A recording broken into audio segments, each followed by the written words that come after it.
देश की राजनीति का द्वार उत्तर प्रदेश को कहा जाता है। समाजवादी पार्टी ने एक दशक बाद जिस तरह लोकसभा चुनावों में अपना परचम लहराया और कांग्रेस ने प्रदर्शन बेहतर किया, उसके बाद से यूपी लगातार सियासत के केंद्र में है। यूपी की जमीन से दिल्ली के निशाने साधे जा रहे हैं और सारी राजनीति योगी आदित्यनाथ, अखिलेश यादव, राहुल गांधी के इर्द गिर्द घूमती दिख रही है।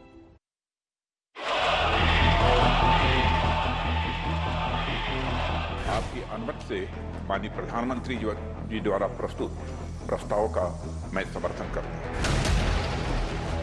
जो कार्य आजादी के 70 साल में नहीं हुए, आपकी अध्यक्षता में इस सदन ने इसको करके दिखाया। It is very important that the voice of the opposition is allowed to be represented in this house. मैं धर्मेंद्र यादव आपके इशारे पर सदन चले, इसका उल्टा न हो। ये यूपी का ताव है जो लोकसभा चुनाव के बाद संसद में नजर आ रहा है। अध्यक्ष महोदय, मुझे उम्मीद है ये यूपी है जिसने संसद के सारे समीकरण बदल दिए। प्रधानमंत्री यूपी से ही जीत कर आए हैं और खुद को अब यूपी का ही बताते हैं। पार्वती पतये हर हर महादेव। नेता प्रतिपक्ष यूपी की चाह में वायनाड ठुकराते हैं।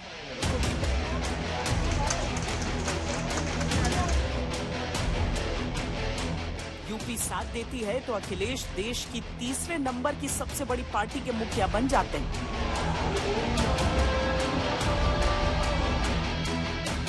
देश भर से लोकसभा चुनावों का खुमार भले उतर गया हो, लेकिन यूपी का तापमान कम होने की जगह बढ़ता जा रहा है,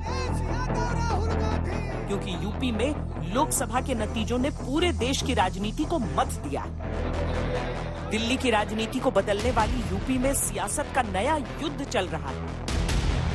एक तरफ बीजेपी का ग्राफ ऊपर ले जाने की कोशिशों में जुटे योगी आदित्यनाथ हैं, दूसरी तरफ अखिलेश और कांग्रेस का गठबंधन। सारी लड़ाई सियासी जमीन की है। कांग्रेस कोई जमीन वापस पाने की उम्मीद में है, समाजवादी पार्टी सबसे बड़ी जमीन जीतने के उत्साह में है, बीजेपी को पैरों के नीचे से खिसकती जमीन बचानी है। कांग्रेस की तत्कालीन सरकार ने भारत के संविधान का गला घोंटते हुए लोकतंत्र को पूरी तरह समाप्त करने की साजिश रची थी। इस सवाल भाजपा के लोगों ने क्या किया है? इमरजेंसी में जो लोग जेल में रहे, समाजवादियों ने तो उन्हें सम्मान दिया, वेतन दिया और भी सुविधाएं दी। क्या ये सरकार सुविधाएं दे रही है? सुविधाएं दी होती, उनका सम्मान दिया होता तो शायद बात की होती तो अच्छा लगता है। यूपी की जिन 10 सीटों पर विधानसभा उपचुनाव होने हैं, उनमें से 5 सीटें फिलहाल समाजवादी पार्टी यानी इंडिया गठबंधन के पास हैं, 5 एनडीए के पास। चुनाव के बाद नतीजों में जो बढ़त लेगा वो आगे भी जीत के दावे कर सकेगा। जो पिछड़ जाएगा उसके लिए संघर्ष का नया दौर शुरू हो जाएगा। यूपी की राजनीति एक बार फिर देश की राजनीति के लिए निर्णायक स्थिति में। लड़ाई अब सबसे बड़े लड़ैया की है। बीजेपी यूपी में 80 में 80 सीटें जीतने का लक्ष्य लेकर चली थी, लेकिन केवल 33 सीटों पर सिमट गई और इसके साथ ही बीजेपी का वोट शेयर भी 49.98% से गिरकर 41.37% रह गया। ये आंकड़े खिसकते जनाधार की ओर इशारा कर रहे हैं। बीजेपी ने हार की समीक्षा की तो जो कारण सामने आए उसके बाद मुश्किलें और बढ़ती दिख रही हैं।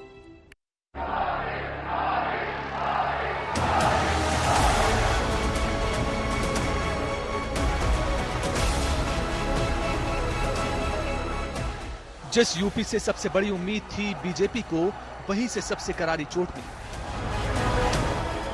बड़े बड़े दिग्गज हार गए, केंद्रीय मंत्रियों की फौज हार गई। वाराणसी और लखनऊ से प्रधानमंत्री मोदी और राजनाथ सिंह की जीत का अंतर काफी घट गया। ऐसा क्यों हुआ?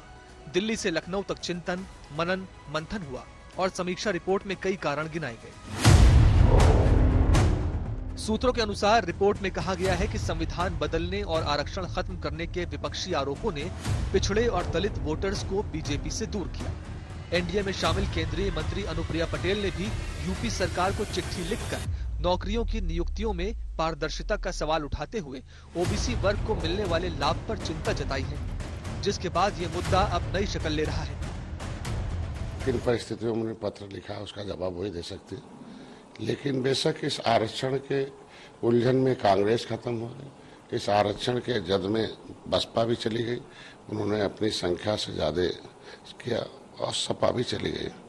तो आरक्षण एक विसंगति दूर करना सरकार की प्राथमिकता होनी चाहिए। जो संविधान में मिला हुआ हक है, लोगों को कैसे मिला, अगर कोई सवाल उठता है तो उस पर विचार होना चाहिए। विचार करके अगर कहीं कुछ कमियां उसे दूर हो जाए, मेरा मतलब यही मानना है और कुछ नहीं।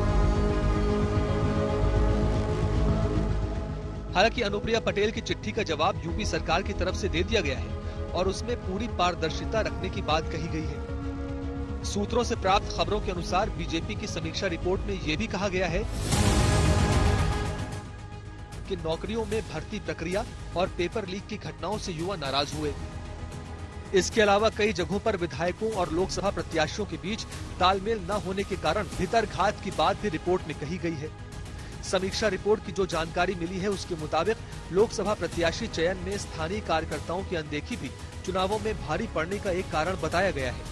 साथ ही पुराने कार्यकर्ताओं के ऊपर बाहर से आए लोगों को तरजीह देने से कार्यकर्ताओं के बीच नाराजगी का माहौल को भी हार के कारणों में गिना गया है। इसी रिपोर्ट में कार्यकर्ताओं की नाराजगी की एक बड़ी वजह सरकारी दफ्तरों में अफसरों की मनमानी और कार्यकर्ताओं के साथ अधिकारियों का बर्ताव भी बताया गया है। यूपी में बीजेपी के हार की वजह तलाशी गई। कई दिनों के मैराथन बैठक और ब्रेनस्टॉर्मिंग, पार्टी संगठन के नेताओं की मीटिंग के बाद कई वजह सामने आई। बड़े नेताओं का मानना है कि एक बहुत बड़ा नैरेटिव देश और विदेश में बीजेपी के खिलाफ बनाया गया, जो कि उत्तर प्रदेश में सबसे ज्यादा चला। संविधान बदलना और आरक्षण खत्म करने की का जो नैरेटिव था, इसने जमीन पर सबसे ज्यादा काम किया। इसके अलावा पेपर लीक और नौकरियों का ना होना, इसने भी एक बड़ा माहौल बनाया। लेकिन बीजेपी कार्यकर्ताओं के लिए जो सबसे बड़ी वजह थी, वो थी उनका सम्मान न मिलना। यही नहीं, अफसरशाही की वजह से बीजेपी कार्यकर्ता इस बार कहीं ना कहीं वो उस उत्साह से नहीं जुटे जिसकी चर्चा की जाती रही है। कहा यह गया कि एक तरफ बीजेपी का कार्यकर्ता उदासीन था, निराश था, दूसरी तरफ बीजेपी ने जिस तरीके से अंधाधुंध दूसरे दलों से नेताओं को अपने यहां जोड़ा, मंच पर लेकर आए, हेलीकॉप्टर में घुमाया, इसने भी बीजेपी नेताओं और कार्यकर्ताओं के उत्साह को कम कर दिया। और जब वजह खोजी गई तो इसमें ये तमाम वजह भी सामने आई है।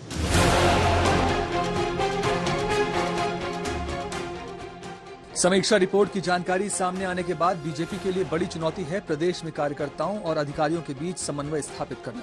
फिलहाल बीजेपी कार्यकर्ताओं, नेताओं और अधिकारियों के बीच लगातार झड़पों की तस्वीरें इन दिनों यूपी के अलग अलग इलाकों से देखने को मिल रही हैं, जो भारी असंतोष का प्रतीक है। लखनऊ में बीजेपी प्रवक्ता राकेश त्रिपाठी का पुलिस पर दुर्व्यवहार का आरोप, अयोध्या हनुमानगढ़ी के महंत राजू दास का प्रशासन पर मनमानी करने का आरोप, वाराणसी में बीजेपी पार्षदों की नगर आयुक्त से स्थानीय मुद्दे पर जमकर कहासुनी, कानपुर में बीजेपी नेता की पुलिस से तीखी झड़प, लखनऊ में बीजेपी कार्यकर्ताओं का पुलिस पर मनमानी का आरोप और धरना प्रदर्शन। तो 25 जून तक बीजेपी की हार की समीक्षा पूरी हो गई। आप जानकर हैरान होंगे कि पूरे 80 लोकसभा सीटों में से एक भी ऐसी सीट नहीं जिसमें बीजेपी का वोट बढ़ा हो। पूरे 403 विधानसभा में एक भी ऐसी विधानसभा नहीं जिसमें बीजेपी का वोट बढ़ा हो। प्रधानमंत्री जो सबसे बेहतर उम्मीदवार थे, वहां भी 60,000 वोट कम हो गए। ऐसे में बीजेपी के भीतर जो एक वजह, सबसे बड़ी वजह है, वो ये कि जिस तरीके से बीजेपी के खिलाफ खासकर संविधान और आरक्षण को लेकर नैरेटिव जो बनाया गया, इसने बड़ा काम किया। यही नहीं, देश से लेकर विदेशों से जिस तरीके का एक व्यापक प्रचार प्रसार हुआ बीजेपी उसका काउंटर नहीं कर सकी और लोगों और खासकर युवाओं की नाराजगी ने बड़ा काम किया। साथ साथ जिस तरीके से टिकट बांटे गए, जिस तरीके से टिकट नाराजगी होने के बावजूद कार्यकर्ताओं की नहीं सुनी गई, ये तमाम ऐसे वजह रहे जिसने बीजेपी को इस चुनाव में जमीन पर पटक दिया। कार्यकर्ताओं का उत्साह बढ़ाना बीजेपी के लिए बड़ी चुनौती है। कुछ ही समय में प्रदेश में 10 सीटों पर उपचुनाव होने हैं और बीजेपी के पास समय कम है। दूसरी तरफ विपक्ष के हौसले बुलंद हैं, कार्यकर्ता एकजुट हैं।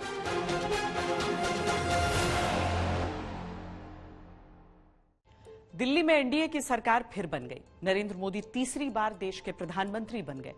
लेकिन यूपी की लड़ाई में योगी आदित्यनाथ की चुनौतियां काफी बढ़ चुकी हैं।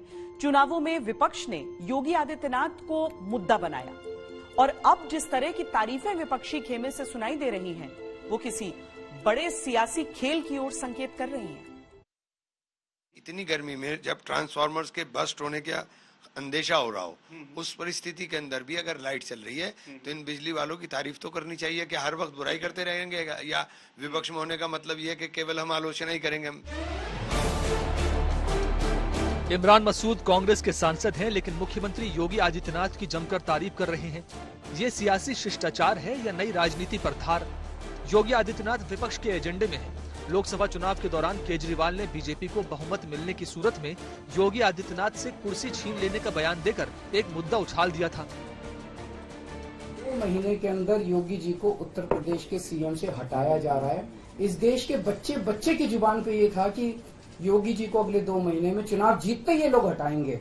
शिवराज सिंह चौहान जी की योजना की वजह से सरकार बनी, लाडली योजना की वजह से सरकार बनी, उन्हें हटा दिया। मध्य प्रदेश में जो चीफ मिनिस्टर का चेहरा था, उन्हें चीफ मिनिस्टर नहीं बनाया। तो ऐसे तमाम उदाहरण हैं जहां ये लगता है कि भारतीय जनता पार्टी जिस पे भरोसा नहीं करती है उसको दोबारा कुर्सी पे नहीं बैठाते हैं। जिन मुख्यमंत्री की आप बात कर रहे हो, कई होर्डिंगों में वो इंजन गायब है, पहले ही गायब हो गया। आप पूरे लखनऊ में देख के आइए, जो डबल इंजन की सरकार का दावा करते हैं वो इंजन गायब है। विपक्ष के इस मुद्दे ने बीजेपी को यूपी में कितना नुकसान पहुंचाया, इसकी एक सूरत परिणामों में दिखती है। लेकिन नतीजा आने के बाद भी जिस तरह योगी आदित्यनाथ पर विपक्ष का निशाना बना हुआ है, वो कहीं पे निगाहें और कहीं पे निशाना होने का संकेत दे रहा है। अरे भैया, संभाल दिया योगी आदित्यनाथ है। मोदी का जादू खत्म हो चुका है।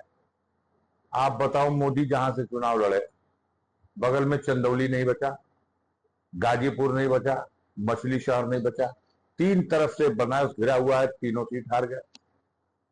और मीडिया हमारा कहता था कि मोदी जब लड़ते हैं तो उनकी हवा जो है पूरे पूर्वांचल में और उसके बाद बिहार में और बंगाल तक चली जाती है। लेकिन वो तो अंतिम चरण में योगी आदित्यनाथ ने बनारस में आकर के एकदम खूंटा गाड़ करके इस बात का प्रयास कर दिया और अपने लोगों को तेज किया कि किसी भी सूरत से मोदी जी को जिता देना है।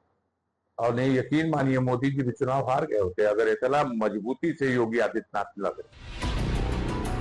योगी आदित्यनाथ विपक्ष के मंसूबों को अच्छी तरह समझ रहे हैं, इसलिए तीसरी बार प्रधानमंत्री बनने पर पीएम मोदी को दिल्ली में बधाई देकर और उनसे मिले हौसले को लेकर जैसे ही लखनऊ लौटे, ताबड़तोड़ फैसलों की झड़ी लगा दी। योगी आदित्यनाथ शासनिक, प्रशासनिक और सामाजिक हर पहलू पर प्रदेश की समीक्षा कर रहे हैं और तुरंत एक्शन ले रहे हैं। अयोध्या में पहली बारिश में रामपथ में बने गड्ढों के लिए 3 अधिकारी सस्पेंड किए।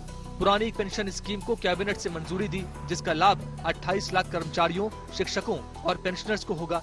विपक्ष ने चुनाव में इसे बड़ा मुद्दा बनाया था। युवाओं को स्वरोजगार के लिए 5 लाख रुपए तक के ब्याज मुक्त लोन की व्यवस्था का फैसला। पेपर लीक पर योगी सरकार अध्यादेश लाई, जिसमें 1 करोड़ जुर्माने और उम्र कैद तक का प्रावधान रखा है। सरकार की योजनाएं किस तरह लागू की गई हैं, उसकी समीक्षा रिपोर्ट के आधार पर कई जगहों के IAS, PCS अधिकारियों के तबादले किए। इनमें 8 जिलों के DM भी शामिल हैं। होमगार्ड विभाग की समीक्षा और नई नियुक्तियों का निर्देश जारी। हार के कारण जानने के लिए खुद कार्यकर्ताओं, मंत्रियों और नेताओं से बातचीत। योगी आदित्यनाथ यूपी में फैसलों को लेकर एक्शन मोड में हैं, तो राजनीति के मैदान में भी कड़े तेवरों के साथ विपक्ष को जवाब दे रहे हैं। आज से ठीक 50 वर्ष पूर्व आज के दिन ही देर रात्रि में हुआ था, जब कांग्रेस की तत्कालीन सरकार ने भारत के संविधान का गला घोंटते हुए लोकतंत्र को पूरी तरह समाप्त करने की साजिश रची थी।